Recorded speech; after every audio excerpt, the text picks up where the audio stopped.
afternoon. Welcome to Mike and the Hoss on Wolfeboro Community Television. I'm Mike Danais. And I'm Charlie Hossack. And we are brought to you by Downtown Grill. Cafe. And Downtown Grill and Cafe. And Morrissey's Front Porch. So thank you. Yes, thank you very much. Charlie, today we are going to talk a little bit about Kingswood Sports, but there is absolutely no Kingswood Sports going on right now. No. So it's going to be... It's the preseason. Preseason. So we're just going to... I title it What We Know about Kingswood Sports at this point going into the winter season. Sure. Patriots, Bruins, Celtics, and then we're going to debate about instant replay. Okay. And one other thing, for the rest of the year, we're going to do some NFL picks. And are you sure you're ready to do that with me? I mean, I'm really good. I am very confident about this. I really pick games well. Yeah, but I pick the games. Okay. All right, we'll see. All right, so let's quickly talk about Kingswood Sports. I put down fall preview on our notes, but it's really winter preview. Yeah. And what we know, we can just run down based on what we see from last year. We're going to have the coaches come in. It's too early to have the coaches come in now because they haven't picked their teams. Right. So I don't think it would be fair to them to have them come in here. Exactly. They don't know the makeup of the team. They may not even know captains. Right. So, but you and I have some expertise in talking about these sports. Sure, yeah. And we are experts. I don't know about expertise. You just made us experts, so we'll run with that. Let's start with hockey. All right. Boys hockey. Coach Potenza is coming back for another year. Yep. He had lost, I want to say, 6 seniors. Mm-hmm. One of them being your son. One of them being my son. But my youngest is coming onto the team. That's hopefully exciting. He makes the team, hopefully. Yep. And his coach, I get to see Coach Potenza off season quite a bit, and he has a pretty positive outlook about even though they've lost those 6 seniors. Right. He feels pretty good about what's happening, especially on the forward group. Mm-hmm. He thinks that he's pretty deep at forward. Mm-hmm. His son being one of them, Colby Clegg, Logan McAvoy, Drew Swinnerton, Cody Emerson's doing a lot this fall. These are integral parts of the team, and he's hoping some freshmen can come up and fill the gap. Right. He's a little concerned about defense, and what's going to happen because they lost some defensemen last year. So, right. This could be a good year for Billy Savage to step up and take control of the defense. He's been playing. I played a lot of defense last year. Good hockey player. There's going to be a lot of opportunities for a lot of kids to step up. Yeah. Because when you lose 6 seniors, it's a pretty big void. Right. And I think that he's feeling pretty goaltending. I think he's feeling pretty good about. Even though he lost Vitanzi last year, Oleg Sheehan was one of the goalies was there. Right. Gage Lamontagne was in that mix. So I think that there's he feels, like I said, confident about what he has. And when we get to talk to him, he can give us a little bit more details. But I'm thinking that's going to be a pretty good season for the high school team. I think so too. I mean, I know talking. I've spoken with Coach Potenza a bit too. And I think, expectations are high, and they should be. They had a really good run last year, disappointing loss in the playoffs. So I'm really hoping. I know we're hoping, but I think this team is capable of going deep into the playoffs. Okay. On the girls' side, Peter Kelly has taken over. Yeah, new head coach. So you're going to have, it's kind of, Peter Kelly is the head coach, but it's the way they're doing it this year is really awesome. Let me start by saying there's 22 girls signed up for ice hockey. Wow. And there was a banquet, it wasn't a banquet, but it was a get-together the other night. They had a potluck dinner, and all 22 girls were there, their families. Coach Kelly was there. He's also going to be coaching with Bob Hughes, who's part of the guys' staff. Yep. So what you have is the guys' staff, and Peter Kelly's part of the guys' staff as well. So you really have this entire hockey staff. Mm-hmm. Coach Potenza was there. So you're going to see a lot of the ice time is going to be with boys and girls sharing ice. And then the guys' staff is going to be around, also becoming the women's staff. Also, Coach Potenza's wife, Sarah, is going to be coaching. Oh, I didn't know that. Meg Anderson, the lacrosse coach here at Kingswood, will be coaching the girls. Wow. So there are quite a few coaches, and it's pretty darn exciting. It's a little out of the box what they're doing. They're creating this boys and girls Kingswood family. Yeah. With each other, and at this point, the boys, because the program has been around for a lot longer, the boys are ahead of the girls. Sure. But the boys can help the girls come along. Right. And it's an interesting concept that they have going. And I think it's only going to help the girls for sure. Yeah, absolutely, because the girls really need ice time. They need that practice time. They were so limited last year with the amount of ice time that they got that already they're going to double or triple the ice time. Oh wow! So it's going to be awesome for the girls to get out there and actually practice. The other piece of all of this is having the boys and the girls together, like you said, supporting each other, but being able to share the ice. And they've really worked it out in such a way that the girls will have the ice for half an hour by themselves, the boys will have half an hour by themselves, and then they'll share. And they'll have that hour and a half of ice time, able to save some money. And the exciting thing too is this is the first year that the girls program will be recognized by the district. Okay. So they finally achieved. They made that 5 years or whatever it is. Oh, good. So this is the first official year where the athletic department will help to contribute towards the program. So that's also very exciting. That is really great. Yeah. Basketball, Coach plays with the boys. Yeah. I was talking with, I think it was your son actually, and we were talking about who he has, coming back, and I think he's pretty excited about what he has. I think so. Ethan Arnold. Arnold, who's going to be a sophomore. Yeah. We mentioned his name an awful lot last year. We don't know him. We don't. And I believe he's from Wakefield. He is. He is from Wakefield, and he was a regular contributor on the scoreboard. I mean, he was putting up 30 on some games, which is pretty darn good as a freshman. Right. Carter Morrissey's coming back, so that gives him a lot of height. Yeah. Brogan Shannon is coming back. Brogan's a good really guard. talented player. So that gives them three key places, and obviously they're going to fill in the gaps elsewhere. Well, you mentioned one of them, Place, as in Matt Place. Matt Place. Yeah, sorry, there you Matt. go. And I don't want to get too much in names because Sure. we're going to forget names. Yeah. Which we just did. Of course. But he's excited. That varsity program, I think they're going to be good. They've struggled over the past for a while. Right. It's a competitive. They play in Division II. It's competitive. Very competitive. And there's kids that leave this division from other schools, obviously, and they go on to play college ball, and so they're fighting uphill against that group. But I think this year they're gonna. Is 500 reasonable for this team? I think so. I think so too. Absolutely. Yeah, I think 500 is a pretty darn good goal, which gets them in the playoffs. Yeah, and speaking of forgetting names, I'm not going to know the name, but the JV coach, the Coach Place hired, a guy from Massachusetts that has been around quite a bit, won some titles down there, is coming in. So the experience of this JV coach is going to be phenomenal. So awesome. It's going to be great to watch the boys program. On the girls' side, yeah. Coach Garabedian. Yeah. Right. Yeah. Looking to improve upon what they did last year. Right. I know they struggled last year, similar to the boys, and he also has some girls returning that were in Grace Saunders' place.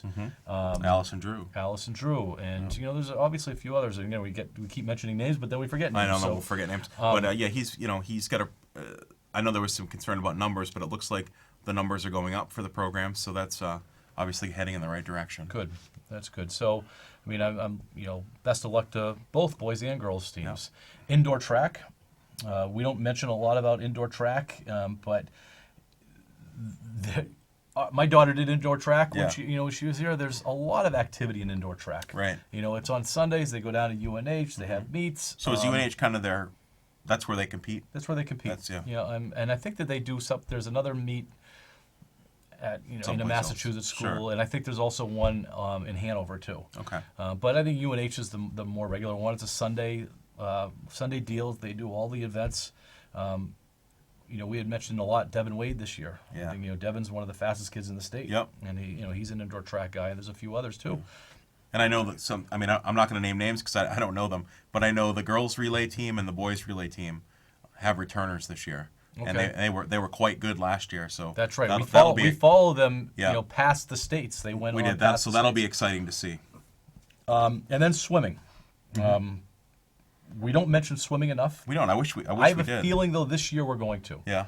I saw that they're on the agenda for boosters, so they're making their names known. And is Coach Al still coaching the swimming team? I believe Coach Al is still there. So that might be. And you know Coach Al from your Wolfeboro swim days. I do. Well, not yours, but your kids. Me too. Yeah. He does a great job, and I think we get him in here and talk about the swimming, promote the swimming program. Absolutely, because I know they train over in Guilford, and they're coming. I wonder if they're going to ask for a pool from boosters. Can you guys help out with that? Yeah, maybe. Well, we might be able to buy the chemicals to test the water. We have one on the third floor over at the middle school, so that's right. That's what we tell all the students. Go try to find the swimming pool. Yeah. Anyway, so I think that as we talk about this and as we move forward in the coming weeks, I think there's a lot of good things to think about as far as winter sports at Kingswood, and I see all the teams, rising as far as the competitiveness in the state. Right. And there's going to be a few teams that can crack the playoffs. So we'll be talking about them well into March. Definitely. And I'd like to, at some point, get some statistics from Mr. House. We were talking this fall about how numbers of athletes at Kingswood continues to increase season to season. So we've got a lot of student athletes here at Kingswood, which is exciting. Awesome. Yeah. All right, Patriots. Yeah, had a bye week, and for a bye week they did all right. And so, they did well. They actually gained in the standing. They did. Everybody around them except for the Ravens lost. Yeah. The Bills lost. The Chiefs lost. Yeah. A lot of 5-4 teams out there, and so I think the landscape of the NFL has definitely changed over the past couple of weeks. And we're going to do some picks in a little while, but like you said, I think the Patriots improved. But did the Patriots improve for their bye week? They historically do. Yeah, I think they historically do. So they've got the Eagles coming up. Yep. The two names that we could throw around. N'Keal Harry, he was activated actually last week. He could have played, but then they obviously didn't play him. So he's been working for the past 2 weeks, obviously to get ready. For people that don't know, he was the first round pick by the Patriots. Yep. He's been working with Brady, work on the timing. They interviewed Belichick yesterday, and Bill doesn't say much, but he said he's continuing to improve.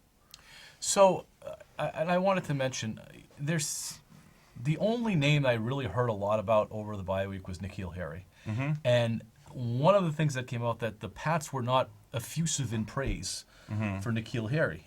And so, and I'm saying his teammates and the coaching staff and so on. Yeah. Should we be concerned at this point? Or is that just a Patriot thing? He hasn't done anything. No. How do you deserve praise for looking good in practice? There's so many practice heroes out there.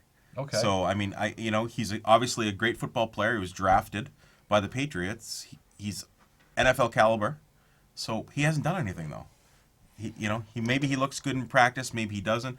I don't think anyone looks good against Stephen Gilmore playing defense, so true. Especially a rookie.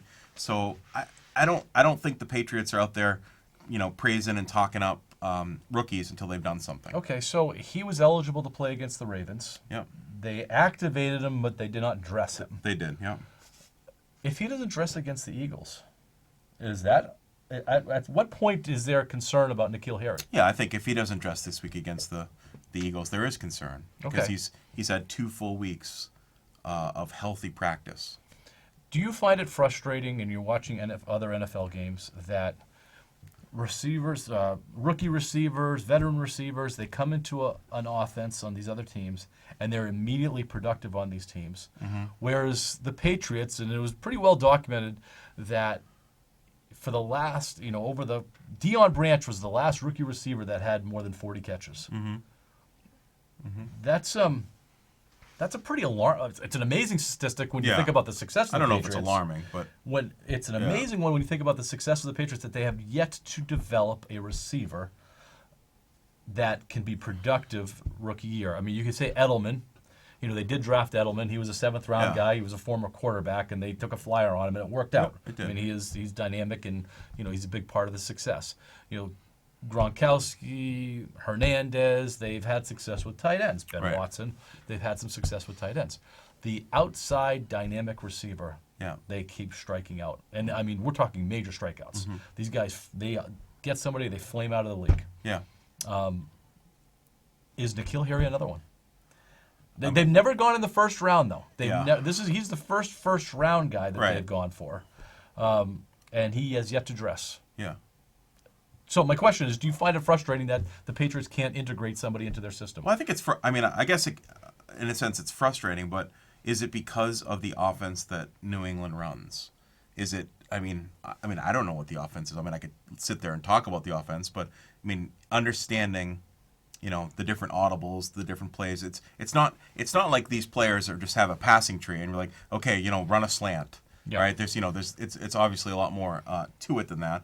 And you see some of these receivers that leave the Patriots then go to traditional offenses where I can tell you to, run a slant, and that's what you're going to do because it's not as dynamic. You don't have Tom Brady making 5 or 6 audibles at the line of scrimmage. Or reads. And different reads. So, is that part of it? Is to become a successful receiver in New England, do you have to have a high IQ? Absolutely. I mean, I think these guys are highly intelligent that are successful. So we've seen veteran receivers come in and instantly pick it up. Randy Moss, Wes Welker. Yeah, but I think with Randy Moss was different. I mean, he only ran a few routes that he was going to run. He didn't need to necessarily understand the complete offense. He knew what his job was. Josh Gordon. Yeah, and Josh contributed. He did contribute, and he didn't contribute much last night. So is it? Oh, he did. He had 2 big catches last night. He had 2 big catches, but he didn't have a lot of. There were not a lot of targets. No. We're flipping to the San Francisco game, which I would like to talk about yeah, because I sure. stayed up for that one, Yep. hoping for a cancellation today. You got your wish. I got my wish. But yeah, so get back to the receiver thing. So I mean, what are your thoughts? I mean, why do you think they flame out? I think it's a combination of the offense that you said, but I also think it's Brady, and I think Brady has become almost an anti-rookie guy.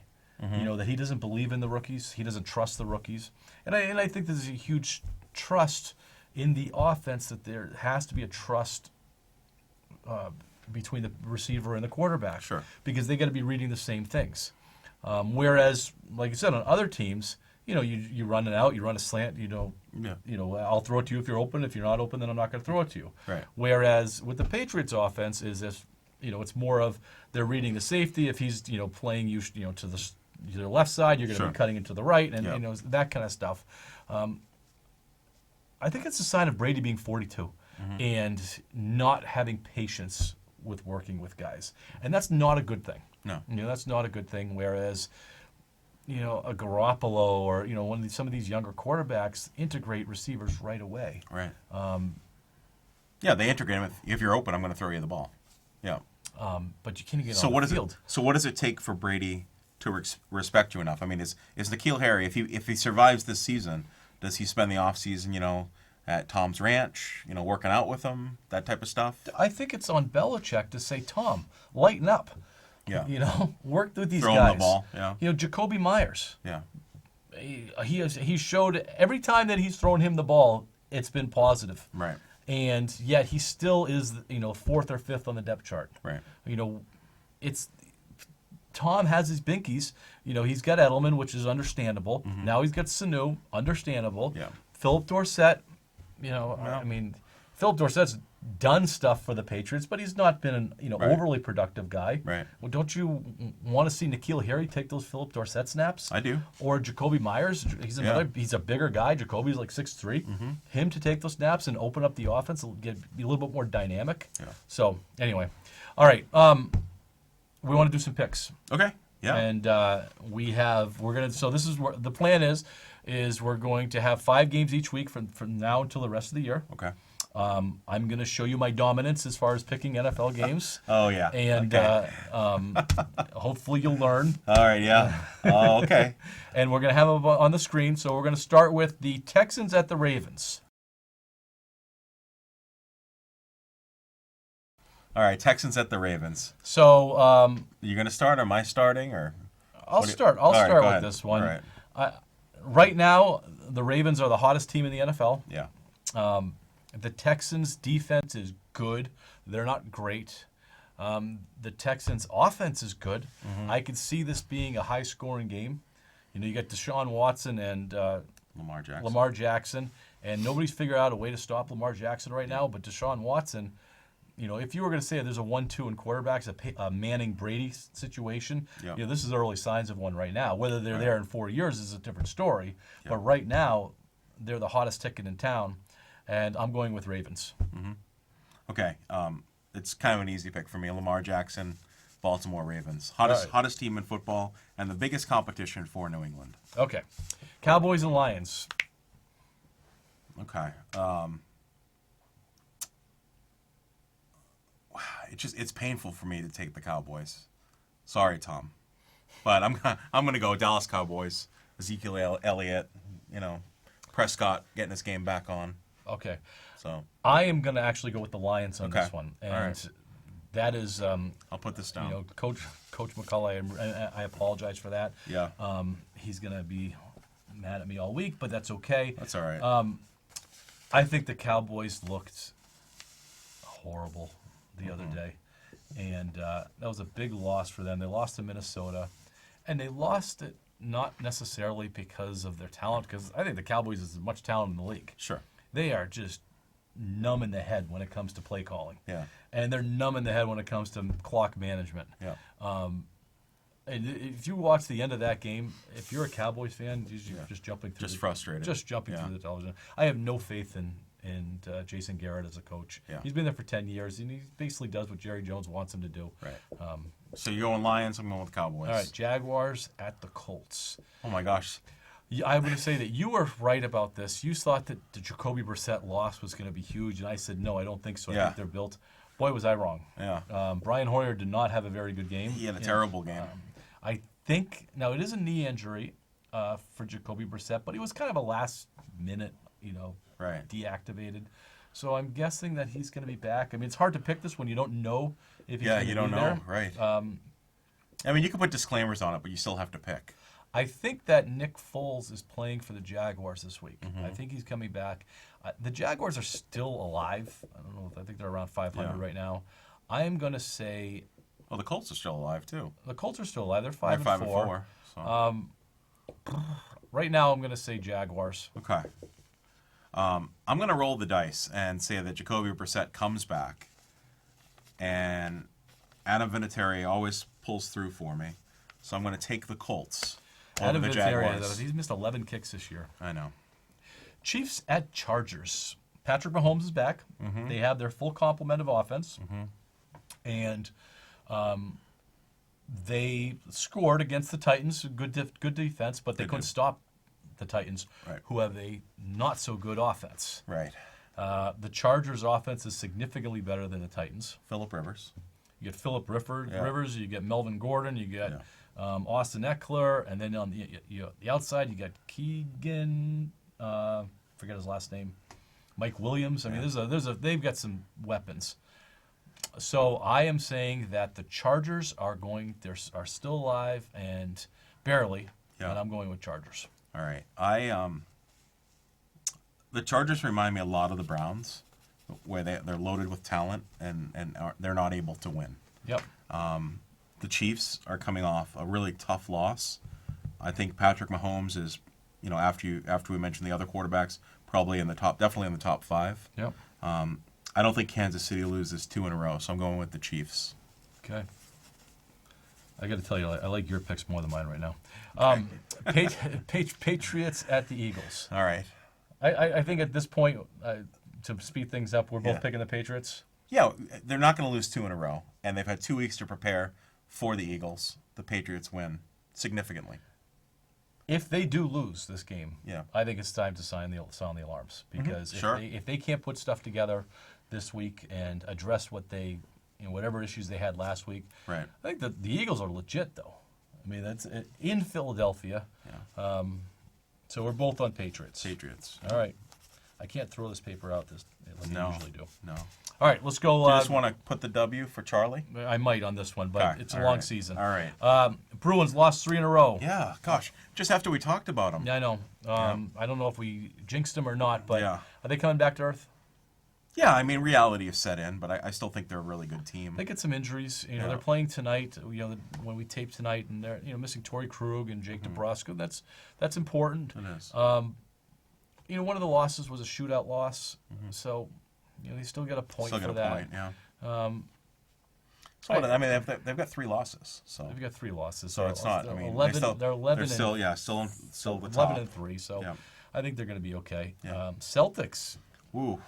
I wish we had more time to talk about. So there's a lot to talk about the Celtics. I mean, won 9 in a row. Yeah. So they only have 1 loss on the season. Yep. Home opener. Yeah. So Gordon Hayward. Actually, it wasn't a home opener. They were on the road. Oh, sorry. The first game of the season. I should have said at Philly. Gordon Hayward, broken hand. Yep. Out 6 weeks. Yep. Kemba Walker gets injured last night. Comes off the court. But he went back in though, didn't he? He did, but he's dinged up still. Okay. Tatum went 1 for 18. Oh, I didn't know. I didn't see that. And the Celtics still won. By a decent amount. Yeah, against the Dallas Mavericks, who are a good Western team. To move things along, should we adjust the expectations of the Celtics now? We were wondering if they were going to win 48, 49 games. I don't want to adjust anything. I mean, they're playing great basketball. They're doing well. But let's see if I have a concern with the Hayward injury. Yeah. Not for Gordon Hayward. I have a concern for the rest of the team, and I almost think that it's better if the team, goes around 500 when Gordon Hayward's out. Because if they keep going really strong, they struggled sharing the basketball last year. Right. Especially if Gordon Hayward came off, you missed the whole previous year, and he wanted to get his shots, and Jaylen Brown didn't want to give up his shots. Sure. And if they do really well while Gordon Hayward's out, I think they're going to have the same issues when he comes back. I can do this. Marcus Smart wants to put up 15 threes a game. Right. But if they struggle, then they're going to say, okay, we're a better team with Gordon Hayward and sharing the ball like they are. Right. I'm just, and I who knows? I mean, 10 games into the season, they are a better team with Gordon Hayward. So. They are. But now those shots are going to be going to Jaylen Brown, Jason Tatum, Sure. Marcus Smart, and are those guys going to want to give up those shots? Right. I don't know. We'll I know find we're out. going to get into the debate when that might have to carry over. Last thing, Taco Fall and the Maine Red Claws. Did you see that they scored franchise history, the most points ever scored? And the Maine Red Claws? Him around the net. Yeah, so that's exciting. You're going to see him in the Celtics in the Garden. Definitely. Instant replay. We're gonna do this. We're gonna do this really quick. Okay. And I think you're right. We're gonna have to carry this over. I think we should definitely carry it over. It has been in the news on every sports is talking about it, and we can go through all the. It started really last year in the NFC Championship game with the Saints and the Rams with that horrible non-call and the pass interference. We see it in football now. They're challenging penalties, and we put up the picture of the guy. How often do you see this when you turn on an going NFL under game? the hood, Going under the hood, yeah, and looking at it. They challenge penalties. They challenge spots. They challenge everything. Everything, and I understand we want to get it right, and I think that is important. But there is a human element, and that carries over. Hockey, the offsides. You can, if a team enters the zone, and a goal is scored 10 seconds later. But there was offsides entering the zone. Right. The coach can challenge that, rewind the clock to the 10 seconds. 10 seconds, and find out if it was offsides, the goal's not allowed. No goal, yeah. It's bizarre. Baseball, there's the strike zone. Yeah, issues in the World Series. We saw some major issues along the with the strike zone down the stretch where this is supposed to be your best umpires that are in the World Series, and they're struggling with the strike zone. The play going down to first base where the guy was declared. Now that went against. That went against the Nationals, right? They called him out. Yeah, they called him out, and the Nationals ended up winning. So ball don't lie. But as far as that. Sure, but just think if they hadn't won, right? I know, and it's kind of a big deal. And now basketball, they look at instant replay to determine if it's a flagrant foul. Right. And I get the out-of-bounds stuff, and I think the out-of-bounds stuff is fine. But there's no flow of the games anymore. I know. And last night we wanted to talk about it was a great football game last night. But, oh, my God, the flags and the instant replay, and it's just there's no flow to these games. The only winner in all of this are the commercials. You always go into commercials. So let's talk about this next time, because I think we've got a lot to say. I think we do. So let's pick it up next show. This will be the third week in a row that we carry the instant replay topic into the next Maybe we'll one. start with it since that's a great idea. Since there won't be any Open Kingswood with the Sports. debate. Let's do it. I like it. All right, so we are out of time. That's going to do it for us this week on Mike and the Hoss. Mike Danais, Charlie Hossack. Yep. Thanks to Timothy Goodwin, our producer. Behind the glass, right? We know Allie today behind the glass. All right. School's out. All right, so we will see you next week. And go Knights.